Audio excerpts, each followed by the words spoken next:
ನಿರಾಕಾರ ಗುರು ಗುರುರೇ ನಿರ್ಗುಣ ಗುರು ಸೃಷ್ಟಿಕಾರ ಗುರು ವಿಶ್ವಂಬರ ಗುರುವಿನ ವೀಣ ನರ ನಾರಾಯಣ ಗುರು ಚರಿತಾಸೆ ಕರ ಪಾರಾಯಣ. ಎಲ್ಲ ಸ್ವಾಮಿ ಸಮರ್ಥ ಭಕ್ತಾದಿಗಳಿಗೂ ನಿಮ್ಮನೆ ಹುಡುಗ ಸಂತೋಷ್ ಪತಂಗೆ ಮಾಡುವ ನಮಸ್ಕಾರಗಳು. ವೀಕ್ಷಕರೇ, ನಾನು ಇವತ್ತು ಹೇಳ ಹೊರಟ ವಿಚಾರ ತುಂಬಾ ಅದ್ಭುತವಾಗಿರ್ತಕ್ಕಂಥ ಒಂದು ಕಥಾಸಾರ. ಪೂನಾದಲ್ಲಿ ಪಂತುಲು ಅನ್ನೋರು ಒಬ್ಬರು ಇರ್ತಾರೆ. ಪಂತುಲು ಅನ್ನೋರು ಪೂನಾದಲ್ಲಿ ವ್ಯಾಪಾರದ ಒಂದು ತುಂಬ ಉನ್ನತ ಮಟ್ಟಕ್ಕೆ ಹೆಸರು ಸಂಪಾದನೆ ಮಾಡಿ ಕೋಟಿ ಕೋಟಿ ದುಡ್ಡು ಸಂಪಾದನೆ ಮಾಡಿರ್ತಾರೆ. ಸೊ ಹೀಗಿರೋ ಒಂದು ಪರಿಸ್ಥಿತಿಯಲ್ಲಿ ಅವ್ರ ಜೊತೆ ಅವ್ರ ಮಗ ಇರ್ತಾನೆ. ಅವ್ರ ಮಗನೂ ಕೂಡ ಮದುವೆಗಿಂತ ಮುಂಚಿತವಾಗಿ ತುಂಬ ವ್ಯಾಪಾರದಲ್ಲಿ ಸಹಾಯ ಮಾಡಿ ತಂದೆ ಜೊತೆ ಕೈ ಜೋಡಿಸಿ ಉನ್ನತ ಮಟ್ಟಕ್ಕೆ ಇಬ್ಬರು ಬೆಳೀತಾರೆ. ಸೊ ಇದು ಮದುವೆ ಆದಮೇಲೆ ಪಂತುಲು ಅವರ ಮಗ ಬಾಬು ಪಂತುಲು ಅನ್ನೋರು ಆ ಥರ ಇರಲ್ಲ. ಮದುವೆ ಆದಮೇಲೆ ವಿಸ್ಪೇಟ್ ಚಟಕ್ಕೆ ಗುರಿ ಆಗ್ತಾರೆ. ದಿನ ಇಸ್ಪೇಟ್ ಆಡೋದು, ತಮ್ಮ ಜೀವನ ಹಾಳು ಮಾಡ್ಕೊಳ್ಳೋದು, ಈ ಥರ ದುಡ್ಡನ್ನು ಕಳ್ಕೊಂಡು ಉಡಾಯಿಸ್ತಾ ಇರ್ತಾರೆ. ಇದೇ ಚಿಂತೆಯಲ್ಲಿ ಪಂತುಲು ಅವರು ಕೊನೆ ಉಸಿರೆಳೀತಾರೆ. ಬದುಕಿದ್ದಾಗ ಪಂತುಲು ಅವರು ಪ್ರತಿ ದಿವಸ ತಮ್ಮ ಮಗನಿಗೆ ಬುದ್ಧಿ ಮಾತು ಹೇಳೋದು, ಬೇಡ ಈ ವ್ಯಸನ ಬಿಟ್ಬಿಡು ಅಂತ ಹೇಳ್ತಾರೆ. ಪಂತುಲು ಅವರ ಮಗ ಬಾಬು ಕೇಳೋದೇ ಇಲ್ಲ. ಸೊ ಹೀಗಿರೋ ಪರಿಸ್ಥಿತಿಯಲ್ಲಿ ಅದೇ ಕೊರಗು, ಅದೇ ನೋವಲ್ಲಿ, ಯಾಕಂದರೆ ತಂದೆ ತಾಯಿ ಮುಂದೆ ಮಕ್ಕಳು ಹಾಳಾಗೋದಿದೆಯಲ್ಲ, ಅದು ಬದುಕಿದ್ದು ಸತ್ತಂಗೆ ಅವರು. ಸೊ ಹೀಗಿರೋ ಪರಿಸ್ಥಿತಿಯಲ್ಲಿ ಪಂತುಲು ಅವರು ಕೊನೆ ಉಸಿರೆಳೀತಾರೆ. ಪಂತುಲು ಅವರು ಸತ್ತ ಮೇಲಂತೂ ಬಾಬು ಪಂತುಲುಗೆ ಹೇಳೋರಿಲ್ಲ, ಕೇಳೋರಿಲ್ಲ. ಸೊ ಇನ್ನೂ ಇದ್ದಿದ್ದು ಆಸ್ತಿನ ಸಂಪೂರ್ಣವಾಗಿ ಮಾರಿ ತಿಂದು ಬಿಟ್ಟಾಕ್ಬಿಡ್ತಾರೆ. ಅವ್ರ ತಾಯಿ ಹೇಳಕ್ಕೆ ಬಂದರೆ ಅವ್ರ ತಾಯಿ ಮಾತು ಕೇಳೋದು. ಇಂಥ ಒಂದು ಪರಿಸ್ಥಿತಿಯಲ್ಲಿ ಇವರಿಗೆ ಹೆಣ್ಣು ಕೊಟ್ಟ ಮಾವ ಒಂದು ದಿವಸ ಇವ್ರ ಮನೆಗೆ ಬರ್ತಾರೆ. ಆ ಮಗಳ ಪರಿಸ್ಥಿತಿ ನೋಡಿ ಯಾವುದೇ ಕಾರಣಕ್ಕೂ ಬಾಬು ಪಂತುಲು ಅವ್ರ ಹತ್ರ ಅವ್ರ ಮಗಳನ್ನ ಬಿಡಲ್ಲ, ಕರ್ಕೊಂಡ್ಬಂದೇ ಬಿಡ್ತಾರೆ. ಸೊ ಈ ಕೊರಗಿನಿಂದ ಮತ್ತೆ ತೀರಾ ಜೀವನ ಹದಗೆಟ್ಟು ಹೋಗುತ್ತೆ ಬಾಬು ಪಂತುಲು ಅವರು.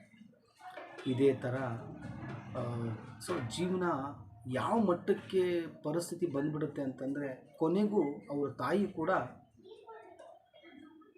ಬಾಬು ಪಂತುಲು ಅವರಿಗೆ ಕೈ ಬಿಟ್ಟು ಹೋಗ್ತಾರೆ. ಅಂದರೆ ಅವರು ಕೂಡ ಕೊನೆ ಉಸಿರು ಹೇಳ್ತಾರೆ.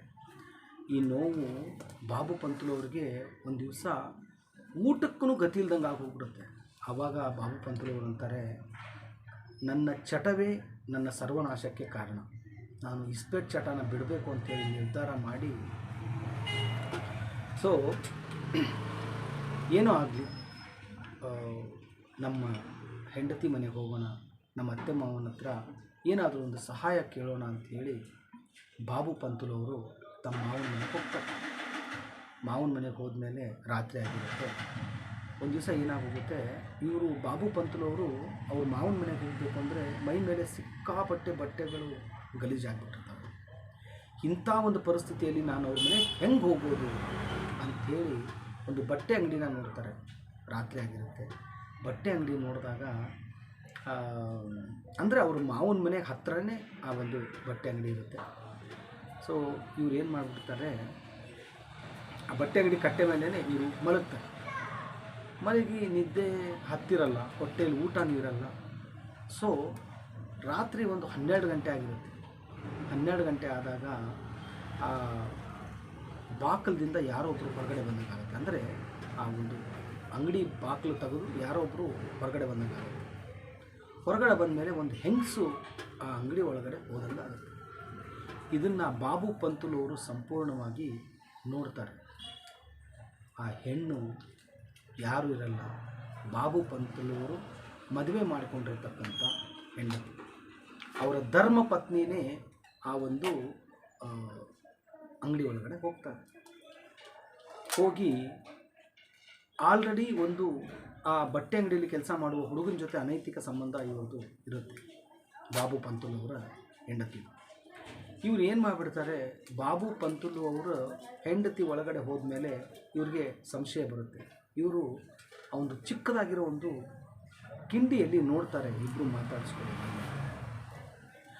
ಬಾಬು ಪಂತುಲು ಅವರು ಅವ್ರ ಹೆಂಡತಿ ಆ ಹುಡುಗನಿಗೆ ಏನು ಹೇಳ್ತಾರೆ ಅಂತಂದರೆ, ಇಲ್ಲ ಹುಡುಗ ಏನು ಹೇಳ್ತಾನೆ ಅವ್ರಿಗೆ, ಈ ನಿಮಗೆ ವಯಸ್ಸಾಗಿದ್ರೂ ಪರವಾಗಿಲ್ಲ, ನಾನು ನಿಮಗೆ ಮದುವೆ ಮಾಡ್ಕೋತೀನಿ, ನೀವು ನನ್ನ ಜೊತೆ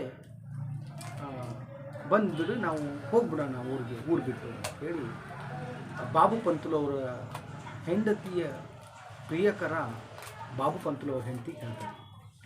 ಸೊ ಬಾಬು ಪಂತುಲು ಅವ್ರ ಹೆಂಡತಿ ಏನು ಹೇಳ್ತಾರೆ ಅಂತಂದರೆ, ನೋಡು, ನಿನ್ನ ಕೈಯಲ್ಲೂ ದುಡ್ಡಿಲ್ಲ, ನನ್ನ ಕೈಯಲ್ಲೂ ದುಡ್ಡಿಲ್ಲ, ನಾವು ಖಾಲಿ ಕೈಯಿಂದ ಏನೂ ಹೋಗೋಕ್ಕಾಗಲ್ಲ, ನೀನು ಒಂದು ಕೆಲಸ ಮಾಡು,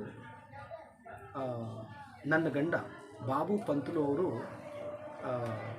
ಆ ಮನೆ ಇದೆ, ಅವರ ತಂದೆ ಬದುಕಿದ್ದಾಗ 4 ಬಿಂದಿಗೆಯ ಚಿನ್ನದ ಗಟ್ಟಿ ಇರುವಂತಹ ಒಂದು ಬಿಂದಿಗೆಗಳು ಆ ಮನೆಯಲ್ಲಿ 4 ದಿಕ್ಕಿಗೆ ಒಂದೊಂದಿದೆ.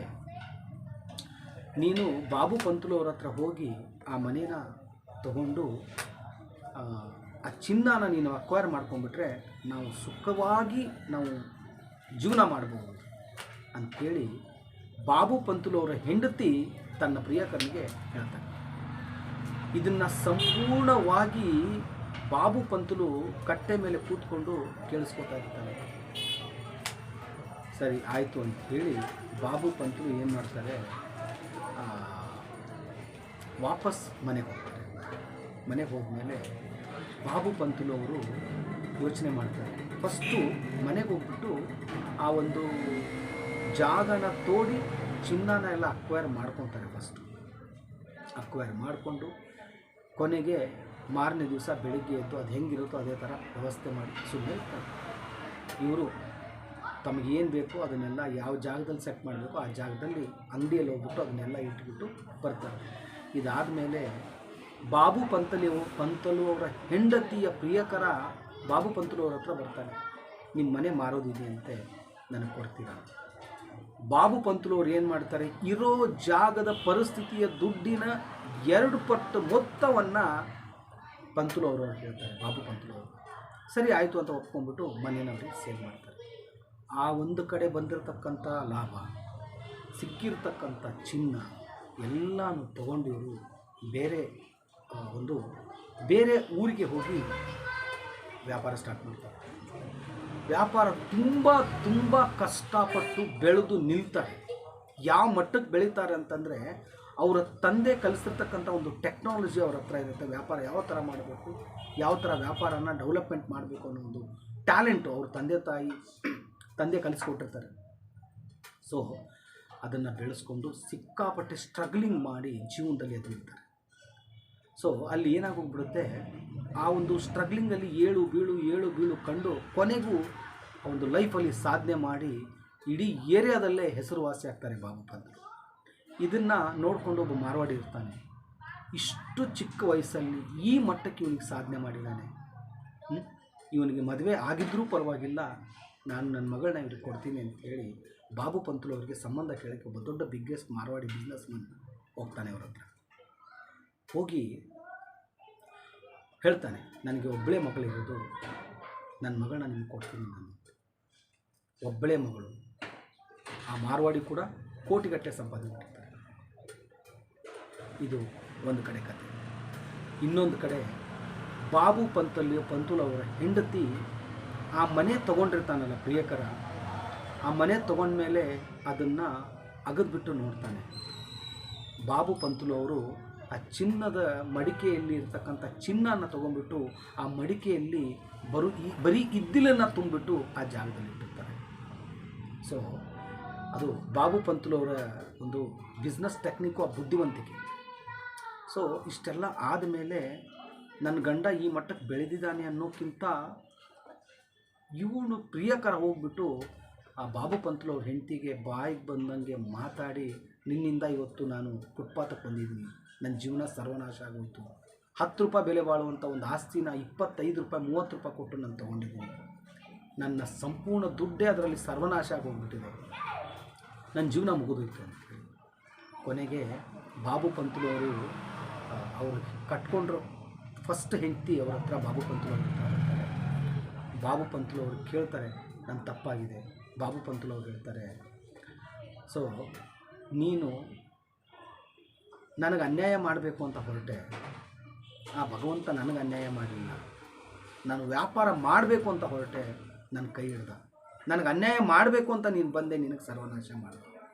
ಇವತ್ತು ನನಗೆ ನನ್ನ ವ್ಯಾಪಾರದಲ್ಲಿ ನನಗಿಂತ ಉನ್ನತ ಮಟ್ಟಕ್ಕೆ ಇರ್ತಕ್ಕಂಥ ಒಬ್ಬ ಮಾರ್ವಾಡಿ ತನ್ನ ಮಗಳನ್ನ ಕೊಟ್ಬಿಟ್ಟು ನಾನು ಮದುವೆ ಮಾಡ್ತಾಯಿದ್ದಾರೆ.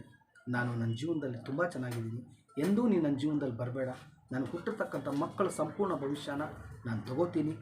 ನೀನು ಯಾವುದೇ ಕಾರಣಕ್ಕೂ ನೀನು ಮುಖ ತೋರಿಸ್ಬೇಡ ಅಂಥೇಳಿ ಅವರಿಬ್ಬರು ಮಕ್ಕಳ ಜೀವನನ ಅವರು ಬಾಬು ಪಂತುಲು ಅವರು ನಿಭಾಯಿಸ್ಕೊಂಡು ಕೊನೆಗೆ ಒಂದು ತುಂಬಾ ಉನ್ನತ ಮಟ್ಟಕ್ಕೆ ಹೇಳ್ತಾರೆ. ವೀಕ್ಷಕರೇ, ವಯಸ್ಸಿಗೂ ಅಚೀವ್ಮೆಂಟಿಗೂ ಸಂಬಂಧನೇ ಇಲ್ಲ. ಯಾವ ಕ್ಷಣದಲ್ಲಾದರೂ ನೀವು ಬೆಳಿಬೋದು, ಯಾವ ಕ್ಷಣದಲ್ಲಾದರೂ ಒಂದು ಸ್ಟ್ರಗ್ಲಿಂಗ್ ಮಾಡ್ತೀನಿ ಅಂತ ನಿಂತ್ಕೋಬೋದು. ಅದಕ್ಕೆ ಇದೊಂದು ತುಂಬ ಬ್ಯೂಟಿಫುಲ್ ಆಗಿರ್ತಕ್ಕಂಥ ಕಥೆನ ನಿಮ್ಮ ಮುಂದೆ ಹೇಳಿದ್ದೀನಿ. ನನ್ನ ಕೈಯಲ್ಲಿ ಏನೂ ಆಗಲ್ಲ, ನನ್ನ ಜೀವನನೇ ಮುಗಿದೋಯ್ತು ಅಂಥೇಳಿ ಸೋತು ಸೊರಗಿ ಮೂಲೆ ಗುಂಪಾಗಬೇಡಿ. ಸಾಧನೆ ಮಾಡ್ತೀನಿ ಅಂತ ಮುಂದೆ ಬನ್ನಿ, ಸ್ಟ್ರಗ್ಲಿಂಗ್ ಮಾಡ್ತೀನಿ ಅಂತ ಎದ್ದು ನಿಂತ್ಕೊಳ್ಳಿ. ಎಕ್ಸಾಂಪಲ್ ನಾನು ಅದರಲ್ಲಿ ಕೂಡ ನನಗೆ ಸೀರಿಯಲಲ್ಲಿ ಅವಕಾಶ ಸಿಕ್ಕಿದೆ ಅಂತಂದರೆ ಸ್ವಾಮಿ ಸಮರ್ಥರ ಕೃಪಾಶೀರ್ವಾದ ಇದೆ. ಬಟ್ ಅದ್ರ ಜೊತೆ ನನ್ನ ಸ್ಟ್ರಗ್ಲಿಂಗ್ ಆ್ಯಂಡ್ ನಾನು ಪ್ರತಿ ದಿವಸ 4 ಗಂಟೆಗೆ ಹೇಳ್ತೀನಿ, ಜಪ ಮಾಡ್ತೀನಿ, ಪೂಜೆ ಮಾಡ್ತೀನಿ, ಜಿಮ್ಗೆ ಹೋಗ್ತೀನಿ. ಸೊ ಇದು ನಾನು ಇಷ್ಟು ಕಷ್ಟ ಯಾಕೆ ಪಡ್ತಾಯಿದ್ದೀನಿ ಅಂತಂದರೆ ಸಾಧನೆ ಅಷ್ಟು ಸುಲಭ ಅಲ್ಲ. ಸಾಧನೆ ಮಾಡೋದು ತುಂಬ ಕಷ್ಟ ಇದೆ ಲೈಫಲ್ಲಿ. ಎಷ್ಟೋ ಜನ ಸ್ಟೂಡೆಂಟ್ಸು ಫ್ರೆಂಡ್ಸ್ ಹೇಳ್ತಾರೆ, ಅಯ್ಯೋ ನನ್ನ ಕತೆ ಮುಗಿದಿಲ್ಲ. ಕತೆ ಪ್ರಾರಂಭ ಮಾಡೋಕ್ಕೆ ಆ ಸ್ವಾಮಿ ಸಮರ್ಥರು ನಿಮಗೊಂದು ಅವಕಾಶ ಕೊಟ್ಟಿದ್ದಾರೆ. ಮಹಾರಾಜರು ಕೇಳ್ಕೊಳ್ಳಿ, ಮಹಾರಾಜರೇ ನಾನು ಮಾಡಬೇಕು ಸಾಧನೆ. ಖಂಡಿತವಾಗಿಯೂ ಮಹಾರಾಜರು ನಿಮ್ಗೆ ಸಹಾಯ ಮಾಡ್ತಾರೆ ಅಂತ ಹೇಳ್ತಾ ಇಲ್ಲಿಗೆ ಈ ಒಂದು ವಿಡಿಯೋನ ಮುಗಿಸ್ತಾ ಇದ್ದೀನಿ. ಮತ್ತೆ ಒಂದು ಹೊಸ ವಿಡಿಯೋ ತೊಗೊಂಡು ನಿಮ್ಮ ಮುಂದೆ ಬರ್ತೀನಿ. ಅಲ್ಲಿವರೆಗೂ ಶ್ರೀ ಸ್ವಾಮಿ ಸಮರ್ಥ. ಜೈ ಜೈ ಸ್ವಾಮಿ ಸಮರ್ಥ.